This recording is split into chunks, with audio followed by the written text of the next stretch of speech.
Welcome back, everyone, to episode 15 of the Sporting Cast podcast. A big guest for me this week is a guy that I grew up watching play basketball in my hometown. Then I watched him on the Big Ten Network. Zack Novak of Chesterton, Indiana, former guard of Michigan University. Zack, how are you today, man? Thanks for joining. Yeah, I'm good, Lucas. Thanks for having me, man. Well, it's funny for me. 9-year-old Lucas is watching Zack at Chesterton High School, and then he ends up going to Michigan University. I do remember, my parents had season tickets for Purdue basketball, and when Michigan would come into town, I wanted to emphasize that I wanted to go to the game because we only had 2 tickets. And I believe as your freshman year was your first time you were coming back, and you got hurt like the week before. And you didn't get to play, and I was ticked. I was like, but needless to say, I saw you a couple years later, and you played very good games. But no, Zack, I know you were at Michigan last week for Trey Burke's jersey retirement. How'd that go? And how are you enjoying this Michigan basketball season so far? Yeah, well, I think first, talk for a second about that Purdue game, because I remember that. And, thankfully, I think you'd be nice for why I missed that game. And I was actually talking about this morning. I was actually suspended for that game because I decided to throw an elbow in my first Michigan-Ohio State game. It takes 3 minutes left in the game, so I got ejected. And the rule is if you get ejected, you're out for the next game. And the funny thing was you were the only one who was coming to that game. The whole high school team all had tickets, took a bus, came down to the game. So they all came to West Lafayette to watch me sit on the bench. Learned a good lesson on that one to keep my cool. The Trey thing was really cool. The surprise for it as well was I hadn't seen Mitch in years. So obviously Mitch and I, we played together for a year in high school, another Chesterton guy, and then he went on and outshined me at Michigan really quickly and had his run in the NCAA tournament where he's probably the best player in the country for that 6-game stretch. And so it was really cool that he came back. We got to see him, but we had all the guys come back. And it was just it was a pretty special moment. I mean, only 4 jerseys, I think, prior to Trey getting retired. So it's a big deal, and it was fun. Got to reflect on a lot of good times, a lot of winning. I got to see Coach, and then it was pretty cool. The fans embraced us, and it was a great experience. How often do you make it back up to Michigan? More now. Yeah. So COVID threw everything off. I didn't get back for a while, and we had kids right in the middle of that as well. So it also made it really difficult. So it was also cool. It was my kid's first game going to Michigan. And so we started the brainwashing already. But it was neat. We went up Thursday night and we decided to take a tour. I just wanted without the theatrics of the game, just wanted the kids to kind of see the stadium and everything. And so they don't even realize how lucky they are. I mean, they walk into the practice facility. We're in there by ourselves. There's only one other person in there. It's Dusty, his workout. And he's such a great guy. I mean, my kids are the tiny 3 and 4, and they're out running and jumping around balls, and they're asking him the worst questions ever, and he's just engaging with them and talking to them. And it's a really cool moment because you'll be able to tell them later, your first time at Michigan, your first conversation was with the head coach, and you guys didn't even realize what was going on. So that was pretty special. And now that the kids are older, we're going to get back quite a bit. Gotta go see the team in DC here in a couple weeks for the Duke game, and then I'm already planning to take a couple of weekends here in March and April to go follow them around and watch the run. It's not too far of a drive for you. The Final Four is in Indianapolis this year. What do you think really is the big X factor for them? Dusty's come in and he's made such a quick impact in this, year and a half that he's been with the team. Is there something that really stands out or reminds you kind of like when you were on the team? Oh, well, they're a lot more talented than the teams they be at. You take their foreman, Morez, and Yaxel, a little bit better than I was. They're not 6'3"? Yeah, no. So I think the key for our team, there's a couple of things. One, I think they've gotten better with this even in the last couple of weeks. It was just so easy for them early on that I think when they got in the Big Ten season, they kind of had to realize again, like you're playing against really good competition, and it's not just the talent at this point of the year; it's coaching, scouting. People know what you're doing, so I think that's one. I think they've done a good job of getting through that.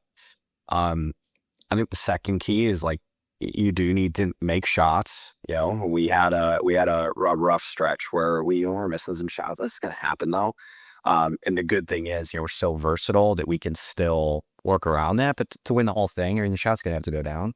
Um, and then I think the third thing is just we it's delicate balance because we play so fast, and that is a huge part of the strength. It makes us so difficult to play against.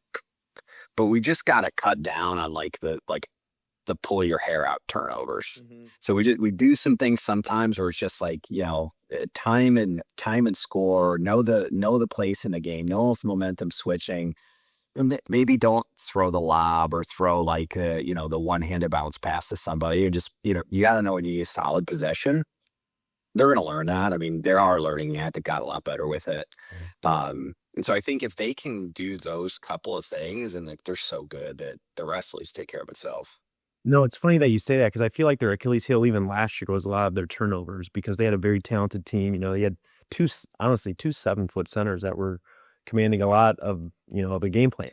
And, obviously a little bit of a different team, lose some of those guys from last year, but it's been fun to watch. And I think it just is like anyone. I think they have a real shot, a number 1 seed, Final Four very soon. So, no, Zach, going back a little bit with your journey, like you said, a little bit more talented. I think there was a quote that, you and Stu Douglas, your classmate, was the YMCA guys.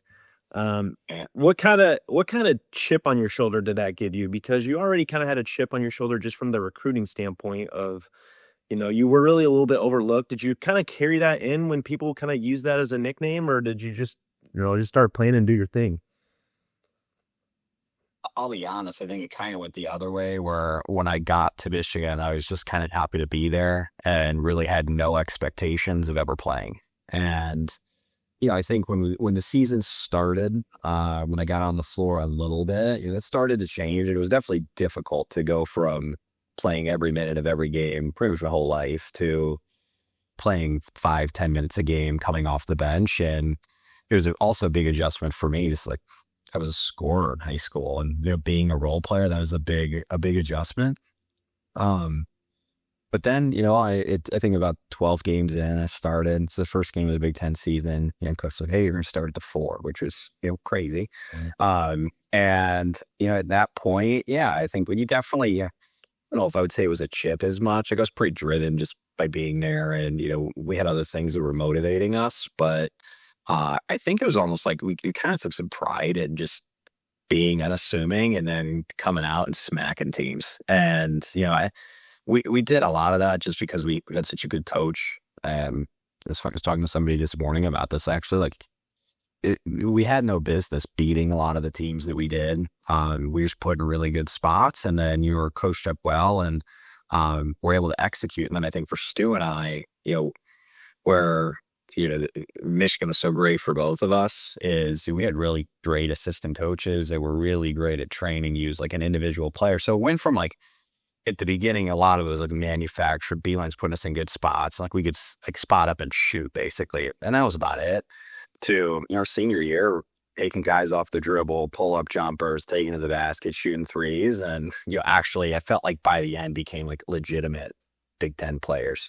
So I think it was more like that. And then, think of a game like the Tennessee game or something my junior year where it's like we have no business beating those teams, and we just go out and wax them. Like we take pride in that. And something for me, like the turning point, I think for you, and I just kind of reading up on it to refresh my memory, where you were a 3-time captain, and you were, I think, one of only 2 players to do that. Your freshman year, you guys come in, you guys break the streak of just reaching the NCAA tournament. Your sophomore year, kind of just hit a hiccup. What do you think you learned kind of from that sophomore year as a team and as a leader that really catapulted you guys into the success that you had as a junior and senior year? Well, we came into that year and we had a huge expectation on us. We had 15th in the country coming in. We had lost 2 really vocal leaders and CJ Lee and David Merritt. And honestly, our best player, we pulled his hamstring in preseason workouts. And then we were just never able to recover from that. And so, I think for us, it was just the success happened so fast and no one expected us to have the freshman year that we had. So I think it was kind of a wake up call. Like, you got to go, just like I was saying about the current team, like we had a season long wake up call basically. And then, I think the bigger thing was my junior year. I mean, we kind of started horribly again. We're 1-6 in the Big Ten. And then, we get one win at Michigan State. The whole thing then catapults and turns around. And I think like throughout that process, from a leadership standpoint, what we needed to do is really just about like keeping the main thing, focusing on what we could control, and then making sure that we were doing the work behind the scenes and having faith that we did that. Like it was going to pay off, and it eventually did. But I mean, I'm not lying. I mean, there was times where we thought that was probably it, for Coach B, for the program, and we're probably going to have to turn it over because it wasn't working. And then when it clicked, it really clicked. And, Michigan went on a run. We kind of started it my senior year, and even my junior year were pretty good. But then after that, with the guys that came, I mean, they just took it to another level. And so your junior year, that there's the little infamous clip of you really pumping up the crowd, or the team actually at Michigan State. Do you really remember what you're saying exactly, or is it just kind of, go for the ball? Because I can picture it of you pumping your fist like that, and a lot of emotion to say the least. Yeah, I can't repeat what I was saying. I was actually yelling at Stu. Funny enough. Yeah, there was a loose ball. I thought we could have got it, and instead of being aggressive to go get it, now his smart plan is he thought the ball was out on Michigan State. Hey, we're just gonna get the ball, don't touch it. But the point that I wanted to make is like, hey, we're playing to win, we're not playing to lose, and anyway, part of that was kind of by design. It's like if you remember how that game went, like we get down, I think it's 0-4, 0-6 or something right out of the gate. I think a charge come down. I think I had a 4-point play, something like that. And we have a very young team, young guys, and so we were late to the stadium. Like everybody's kind of like starstruck, like not starstruck, just kind of like dazed, like they don't know what's happening. And the point that I wanted to make is like, you gotta play to win. We had lost for so long there. And if you're going to play scared, like you're not going to beat these guys. The only way you beat them is you come in, you hit them in the face, and you hit them in the face again.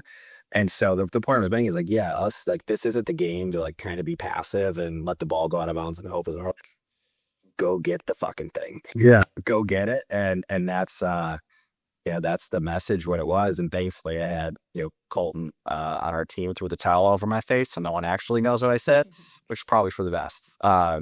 But it's funny just like what that's evolved into now. I think it's on YouTube, it's like an aneurysm or leadership or something. And like, people have come up with these crazy stories about what I was saying, what I was doing. And the funny thing is, I'm just yelling at Stu.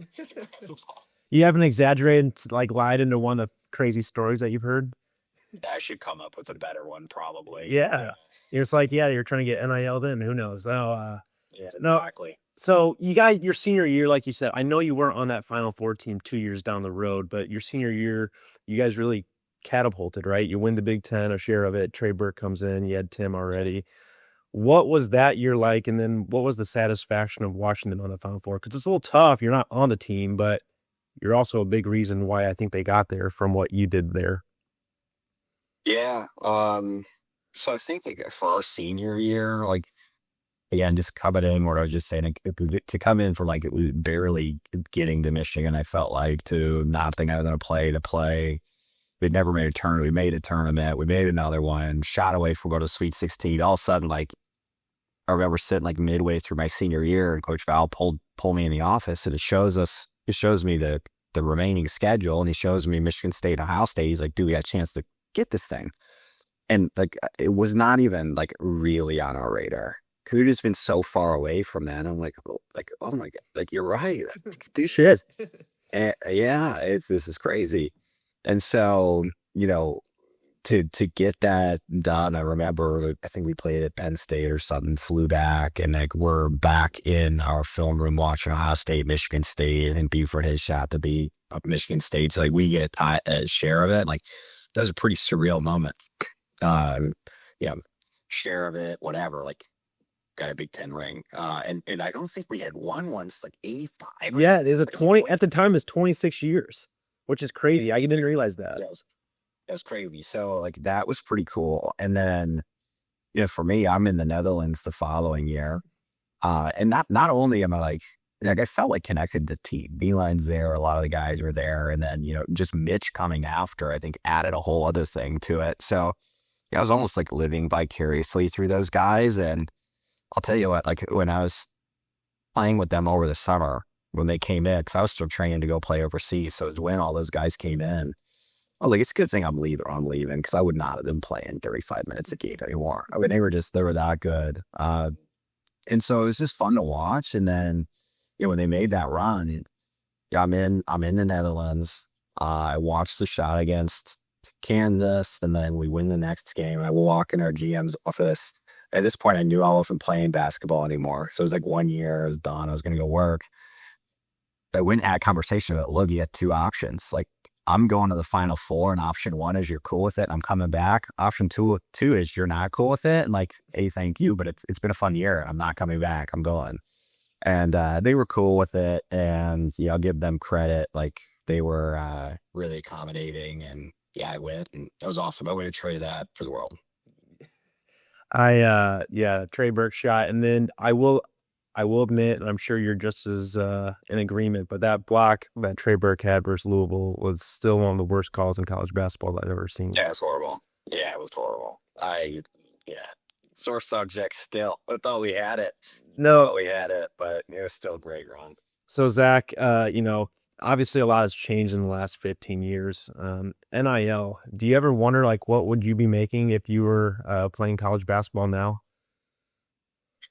Oh, I have a good idea of what that number is. Yeah, and it's sickening. Yeah, like, and what are your thoughts on it? Like, is it something that you're all for? Like, because I ran in college. At the end of the day, runners aren't producing any money. You played basketball. You played in the Big Ten.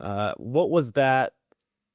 What was that like from a what the atmospheres are like, but there was a lot of money being poured around. Is it something that you're for it? Is it something that it's out of control? Or do you think it should be regulated a little bit? Yeah. Well, I think first of all, like I think I still had like a great deal at Michigan, and it's paid off for me in a big way. So I'm not like begrudging it or anything. I do think it. A lot of this happened just because of the policies that were in place for so long were so ridiculous the other way. Mm-hmm. I mean, stupid stuff like we couldn't even get peanut butter for our bagels after a workout. Like, how are you telling me that we're supposed to be these, it's like one step below like the elite professional athletes, but like we can't get peanut butter, whatever it is. Like we should be able to get that type of stuff. It should be unlimited resources to make us as good as we could possibly be. So stuff like that happen. If I went out to a restaurant, somebody want to pay for me my meal, I couldn't let them do it. Well, I'm living on like $1,100 a month. I have to pay my rent. I have to do all this stuff. You're not like you're not like in this great spot. And so, I think that happened. And then, the final thing is like not being able to use your name and image to if somebody wants to pay you to do something, like you mentioned, the aneurysm of leadership thing. Like, yeah, I would have had deals lined up right after that game and should have been able to do that. But that said, I think the way that it's been implemented now is just as poor as the poor policy that existed beforehand. I mean, there's no rules at all. There is a system where it's free agency every single year. There's no repercussions. The coaches are just as guilty as the players. So I know that's not player thing. It's not a coach thing. You got an ecosystem around these guys that's toxic, and not all toxic, but there's some toxicity, and there's also some really great ones. Like shout out Priority Sports. I know they're involved in it. They're great. And so, I think just the way that it's going, like it's gonna break. And that's where I think really stinks is like everyone kind of sees it coming. College athletics is so great that like I hope they figure it out before like it's too late and it really implodes. But I don't think what's happening now is sustainable and as a system.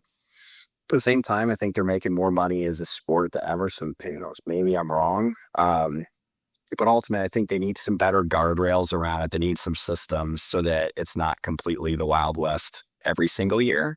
And if they do that, then I think it's a great thing. And I think it gets the fans more engaged with the players if they're doing these things to be able to get more visibility. And so I'm all for it. I think the guys should make money. I just think we should have some more structure around it.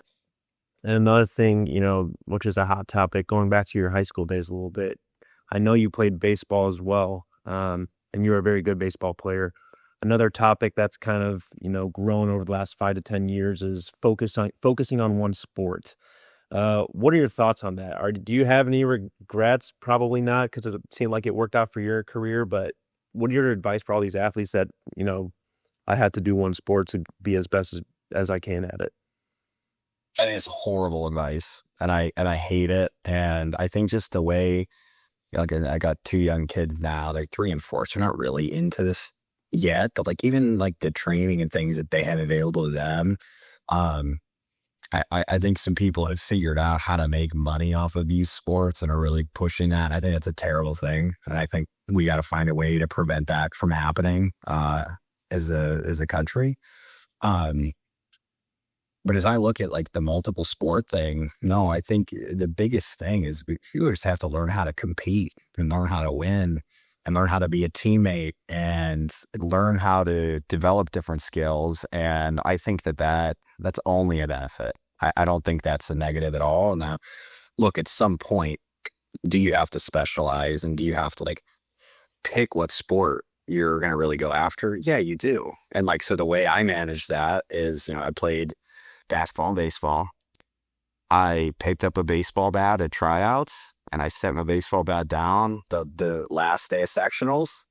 And I didn't touch it again for the rest of the year, really. And then I played basketball and trained on that year round.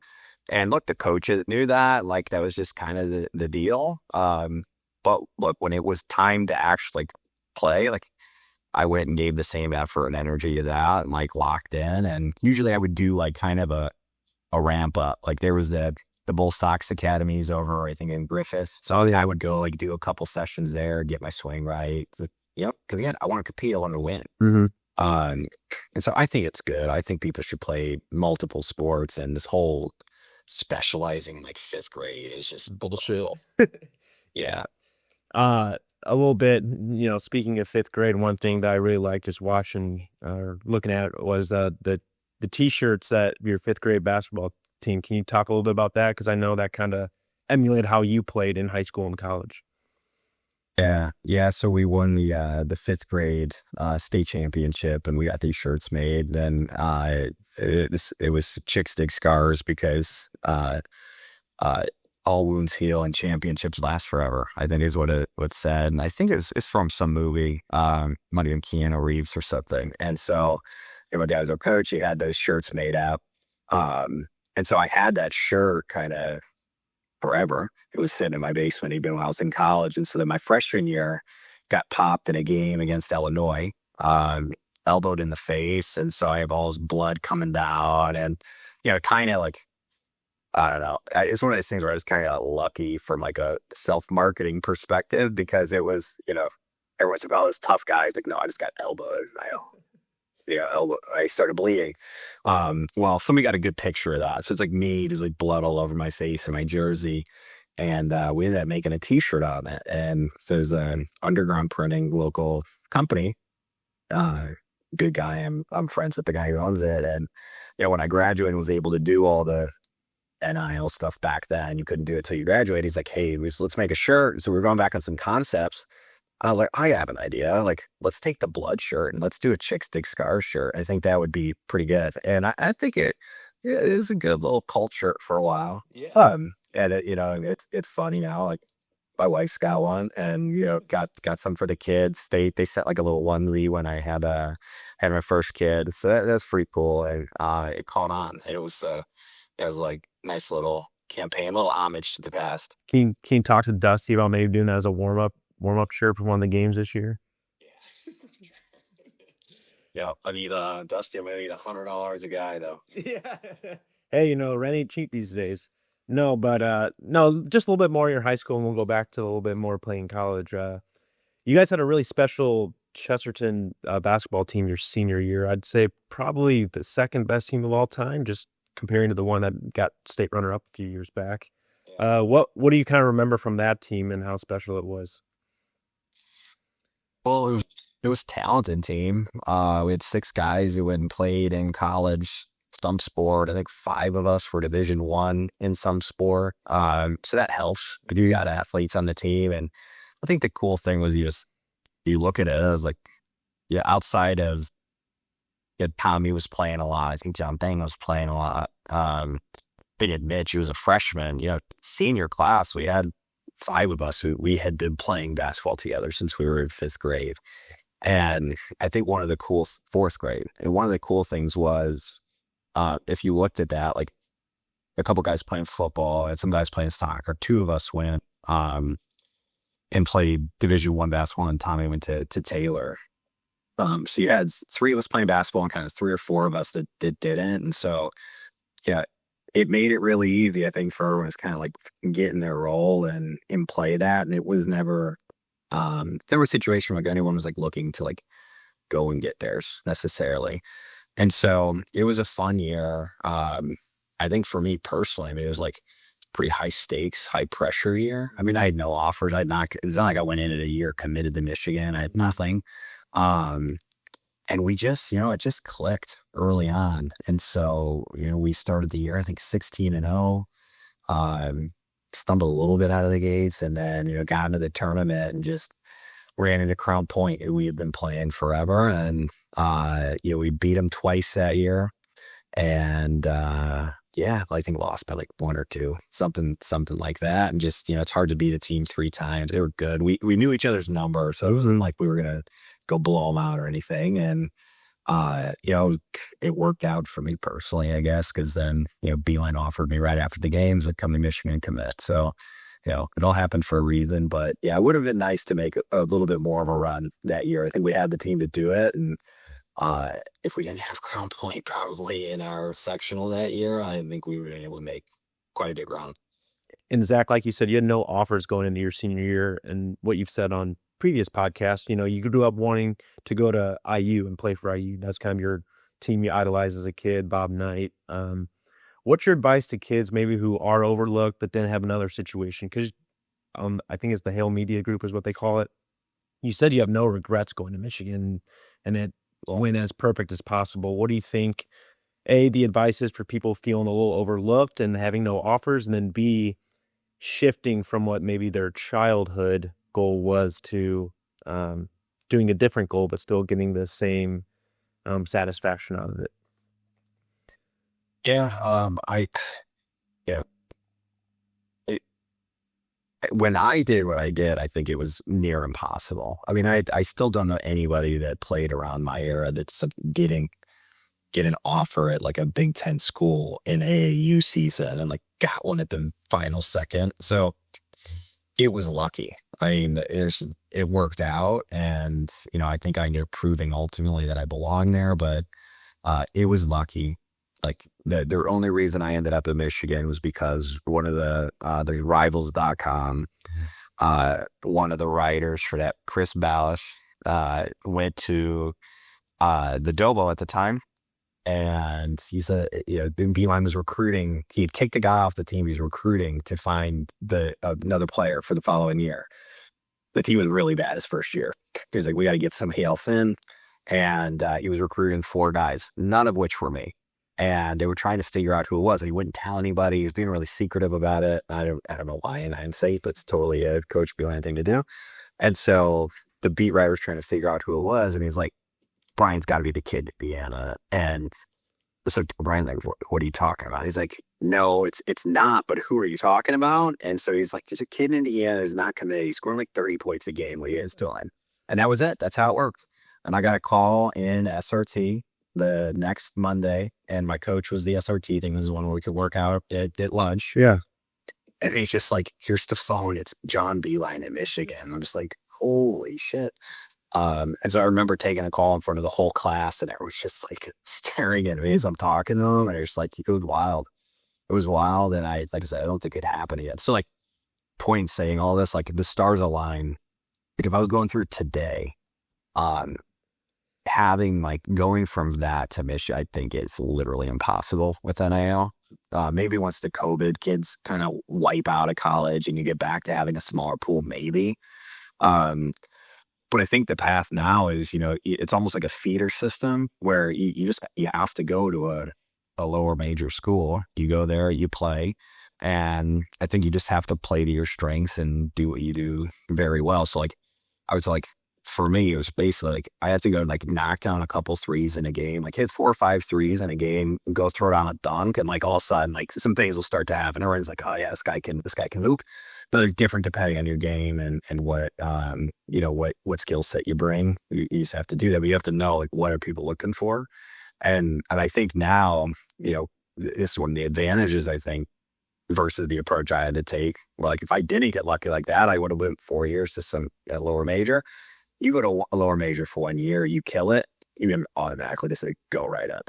So it's just a different path, but I think that is the path for guys, like me, or not rated as even a 3-star or the 2-star. Well, we're very glad that you ended up at Michigan. Thankfully, Tom Crean didn't get hired a few days earlier to give you a spot. But no, I think you ended up, and I still believe you hold the record for the most minutes played at Michigan.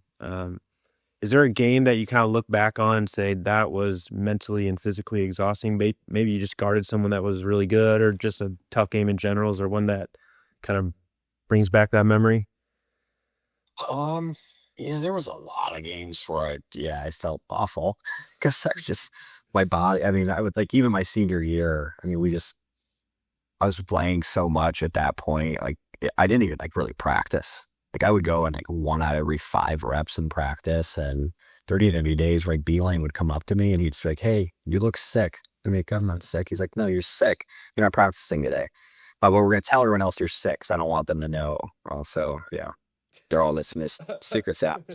Yeah. And so you know, th- there was a couple games where it's like, yeah, like when we're playing guys like Blake Griffin, or you kind of had a guy named Jeff Adrian. I had your guy was like 280. I feel like he was a monster. Uh, Trevor Mbakwe at Minnesota. Forgot about him. Yeah, he was a killer. Just like so athletic. You know, there's some games like, we had the Michigan State battles, and one of the cool things, Draymond and I captain against Cavs, and we split. We were 500 against each other, 3-3. But those can get so much adrenaline. You were tired. I could have kept going forever. Mm-hmm. The one that I remember in my last game, my senior year, like when we lost and got upset in the tournament, we just ran out of gas. And it was the worst possible draw for us. Like it was a team that was well coached. They just like kind of like a JV version of us. And they beat us. And I remember like there was points in that game where I was running up at top of course. I was like, I'm dying. And like, you're like this instant like tournament. Like, yeah, got all the adrenaline in the world you need. And it's like, we had 4 years of playing, that many minutes and playing the way I did too. Like I couldn't like coast. I had to play 100% every second or else I was getting killed. Yeah, I just kind of ran out of gas at the end. When you reflect on your playing days, is there kind of some advice that you have for either people at Chesterton high school players in general, Michigan basketball fans, trying to take their level to the next game? Like you said, you were that gritty guy. Now, again, you could score 30 points a game in high school, but you played a different role in college. What's your advice to those guys trying to play at the next level? I think right now just everyone's so skilled in the game, and there's really no excuse not to be anymore. You got YouTube, you can go watch clips, you can emulate different guys, and I think it's kind of leaning into having a base level skill set of everything, because you have to be able to do a little bit of all you got to kind of be elite at one thing if you're going to get to that level and really play well. And honestly, I think going into Michigan, I don't think I had that. Like, I think I was a good shooter. I wasn't great. Like my freshman year weren't that good. and ended up like developing into like a pretty like good 3-point shooter. But even like for us, it was like there was very specific metrics we'd look at. We're like, all right, Zach coming off a screen going left makes almost everyone. Coming off a face screen going right, he's terrible. And so, as coach, put us in the right spots. But you got to know where can you really come and make the biggest impact on the team and have your spot where you're just like, all right, this is where they're dependable. And then I think the second thing is just like knowing knowing offense and defense strategy. And I think that was probably one of the biggest reasons that I played as much as I did is I didn't just know what I was doing. I knew what all 5 guys were supposed to be doing on the court each time. So like coach knows that like you basically got another coach on the floor and they like that. And so I think the more that you can do that, you don't have to be quite as skilled because you're bringing some other value and it's a winning, plays that you can bring. So I think that's important too, is like that everyone can do. You can control that. And that's just how much time you put into studying film and really locking in on the game plan that makes a big difference. The last thing before we get to the supporting cast, is there, like you said, I think one of the cool things I saw about you is you never really had to get on Trey Burke. Like he's just one of those guys that you're able to be a leader and he kind of follow, or the puppy dog is what you said. Is there a guy that not necessarily challenged you, but you had to lead a different way and just kind of really help out and ultimately like, prove to you like, all right, if I lead a different way, it can help him and the team? Um, let's see, who did we have issues with? And now, not to throw anybody under the bus, just No, not issues. Yeah. I mean, like there's probably 2 guys who jump out right away. One of the Darius Morris, a really good player and 6'5" point guard, like really good. Like when he was good, and he's playing the NBA for a reason. But he would go off and, you'd lose him for bits and pieces. And when you lost him, it was bad. It's just like not winning. Like it was not winning plays, the opposite of everything I just said. And so, we had to make a real concerted effort, with him. And he was good about it. When he came back, like he snapped back into it. But like that was one that we always had to keep a really close eye on to make sure he was staying with us. And, he did. And that junior year of run that we made, I mean, we beat State and we made the run into the tournament. It's because he turned into one of the top point guards in the Big Ten for that stretch, and he was really, really good. And any other one, honestly, like I did play with him in college, is probably Mitch. I mean, going back to the time we were kids and just, I remember coming back when I'd come work out at Chesterton in the summers and just try to get him in the gym and go work out with him. And I give him credit. He grew so much throughout that time. I think about him as a freshman, just like so naturally skilled, but like he didn't have to work out. He didn't have to do anything. Like he could just go out and hoop. And so I think once he kind of locked in and realized, oh, like if I actually like apply myself and I go work out and I, get my body right, I get my skills right, like, yeah, he's a killer. And so that, he was always one, or is very different, right? We weren't even on the same team he was 14 or whatever, but just somebody that I try to like keep it in there and it was more just like, dude, you got to believe in yourself. Like this is like, you got so much potential. And there was a lot of people he had in this court that did that, but that was always one where it was like, even not even like for selfish reasons, like I wasn't going to get anything out of playing with him or like, hey, it's like this Chesterton guy, I want to see him do well. And so, it was fun watching him do what he did. And, just really, it was awesome. And last thing, Zach, as you kind of reflect on your basketball life and just where your life brings you now, who is your supporting cast to help you get to this point?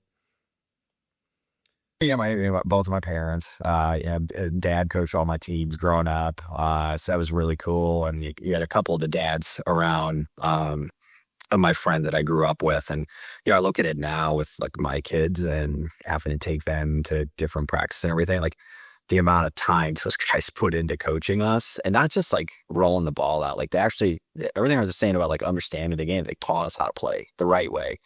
Taught us about little things, how to set screens, how to shoot, dribble. Like how to play hard. And I think that was important. Uh, it was cool. My mom was a high school teacher. She would come run with us at the park every now and then. I was really young, so I was in first grade. I'd like go play against like high schoolers and stuff. Maybe a little bit or third, fourth grade. And a lot of them were like her students. So she would come play so I could get on the court with them. So that was cool. Um, and then I just think about like going into Chesterton High School. Obviously, like tons of great coaches and people there. And with obviously Coach Campbell and Coach Peller being the two head coaches of the sport I play. But I think what stands out to me most is like just the other people and just how much like there's a lot of people that's like pulling for you to succeed Mm-hmm. there. And frankly, I don't think I didn't take advantage of that enough. And if anything, I kind of fought it a bit. So I think like, Coach Schneider is in weightlifting classes. I remember one time I think we were playing Hober or something. It is the day of the game. And I was like, God, coach, I'm not lifting. Like I got a game tonight. And he just looks at me. He just goes, dude, you're not playing. You're not lifting to play Hober. You're lifting to go play Michigan State. You're lifting to go play, Nebraska, whoever. And at the time, I was like, yeah, well, I'm not going to get there if I don't, play well against Hober. But like, he was right. And like, I, should have listened more to people like that. But, assistant coaches, just so many people, that we had at Chesterton that really all helped out. And then you get to college, obviously. I mean, Coach Beeline, I owe like pretty much everything good that's happened in my life to that guy. And so, I mean, he's the biggest one. And then just, again, the assistant coaches that we had there. Coach Mahoney brought me in. Was the one who gave me his chance when really nobody else would. And then, Jeff Meyer, Dakari Alexander, and in particular, Laval Jordan. I mean, he was the guy. It was interesting, like, led the team in minutes, played a ton.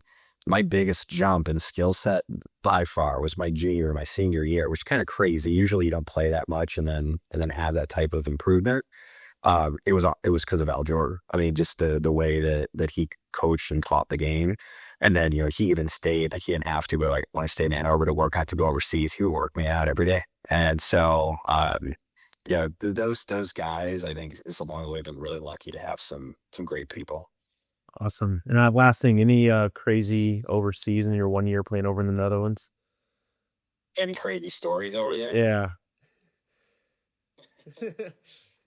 That you can share. Yeah, it was a fun year. The funny basketball one. So we were playing. I don't remember the team we were playing, but but my mom was always like, "Hey, I think I might want to come over and see you." And I was like, the level of basketball wasn't great. So at the time, I was kind of just like, it's not worth it. Take your money. And then I said, probably should have came. But they have a family friend who's traveling overseas.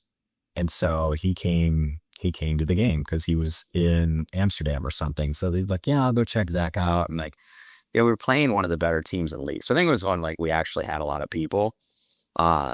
I think I had like 31 in the first half or something. Like it was the best game I've ever had in my life. Couldn't miss. Like I think at one point, like shot a three, the center turned around the box and I just slapped it off. I was like, it was within the zone. And so he's like calling my mom at halftime. He's like, you're never going to believe this. Like, I think he's going to go to the NBA. He's unbelievable. Let's go to the NBA. This is like the best game I've ever had in my life. So that was kind of funny that like of all the game, like the one time somebody came, I just like, had that.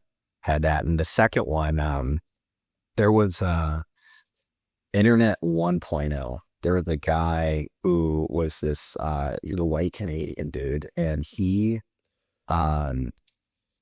was like, it kind of had these viral videos for these dunk contests. His name was Henry Beckering. And he was on like Best Damn Shorts Sports Shirt Period, where so like when you were growing up, like he was kind of the guy you looked at like, man, I want to be able to like get up like Yeah. that. And I'm warming up for a game and I look over on the side, I'm like, oh my God, that's it.